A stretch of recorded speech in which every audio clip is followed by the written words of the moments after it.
অবশেষে আমিও চলে গেলাম পাবনার উদ্যোক্তা মেলায়। Hello everyone, welcome to Trisha's diary. পাবনায় বেশ কিছুদিন যাবৎ শুরু হয়েছে উদ্যোক্তা মেলা। আর মাত্র 2 দিন আছে, তাই বৃষ্টি উপেক্ষা করেই চলে গিয়েছিলাম উদ্যোক্তা মেলায়। প্রথমেই দেখতে পেলাম সুন্দর সুন্দর সফট টয়, যেগুলোর দাম মাত্র 150 টাকা। তারপর সেখান থেকে আমরা বিভিন্ন ধরনের জামা কাপড়ের দোকানে চলে গিয়েছিলাম, বিভিন্ন রকমের ড্রেস দেখছিলাম, ওনারাও অনেক জিনিস আমাদেরকে দেখাচ্ছিল। তারপরে বিভিন্ন রকমের কসমেটিক্সের দোকানে একের পর এক ঘুরছিলাম। যেহেতু অনেক বৃষ্টি ছিল, সব জায়গাতে প্রপারলি যেতে পারিনি, যতটুকু পেরেছে ততটুকুই আপনাদের সাথে শেয়ার করছি। এখানে আমি ডিজাইনার চুড়ি দেখছিলাম, যেগুলো এখন খুব ট্রেন্ডিংয়ে আছে, অনলাইনে দেখে এগুলো অনেক সেল হয়। তারপরেই বিভিন্ন রকমের দোকান ঘুরতে চলে গিয়েছিলাম।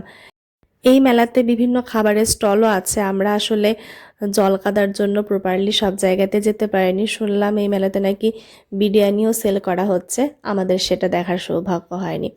এই দোকানে বিভিন্ন হাতের কাজের শাড়ি ছিল, যেগুলো আমি একটু ঘুরে ঘুরে দেখছিলাম।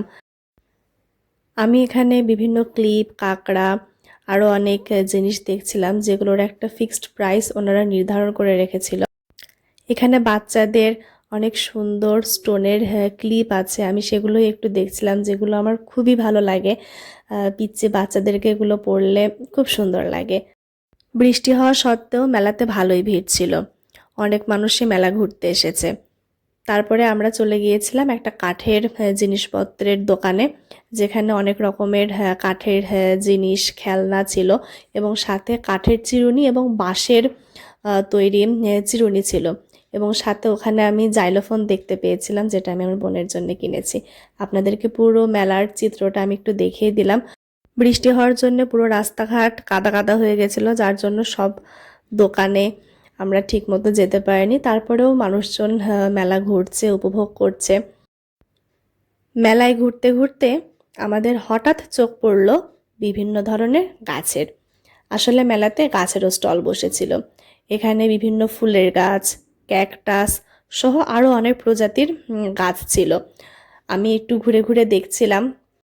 আপনারা যারা গাছ ভালোবাসেন তারা কিন্তু মেলায় গিয়ে বিভিন্ন ধরনের গাছ দেখে শুনে কিনতে পারেন। আমারও ইচ্ছা আছে গাছ কেনার। এরপরেই আমরা চলে গিয়েছিলাম মধুর রাজ্যে, কারণ এই স্টলে ছিল বিভিন্ন ধরনের মধু, সরিষা ফুলের মধু, সুন্দরবনের মধু, এর সাথেও ছিল বিভিন্ন ধরনের খাবার। আপনারা তো ভিডিওতে দেখেই ফেলেছেন যে স্টলটার নাম হচ্ছে স্বদেশী মধু। এই দোকানে কিন্তু মধু টেস্ট করে দেখার ব্যবস্থা আছে। আপনারা চাইলে মধু খেয়ে তারপরে আপনারা মধু কিনতে পারবেন। সাথে এখানে অনেক রকমের খাবার আছে। আপনারা চাইলে কিন্তু এই দোকানটা ঘুরে আসতে পারেন। এই মেলাতে কিন্তু আপনারা ঘর সাজানোর জন্য অনেক রকমের জিনিস পেয়ে যাবেন। মোটামুটি মেলা ঘুরে আমরা চলে গিয়েছিলাম একটা সুন্দর জুয়েলারির দোকানে, যেখানে অনেক ধরনের মাটির মালার সেট ছিল, সাথে মাটির চুড়ির সেট ছিল, কানের দুলের সেট ছিল, এবং এখানে বিভিন্ন ডিজাইনের সব অর্নামেন্টস আপনারা পেয়ে যাবেন। আমরা সেটাই একটু ঘুরে ঘুরে দেখছিলাম। এই স্টলটা পুরোটা ঘুরে আমরা 2-3টা অর্নামেন্ট কিনেছিলাম।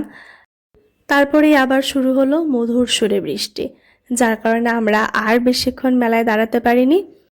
আপনাদের এই ভিডিওটা কেমন লাগলো অবশ্যই কমেন্ট করে জানাবেন। দেখা হচ্ছে নতুন কোনো ভিডিওতে। ভালো থাকবেন আপনারা। বাই।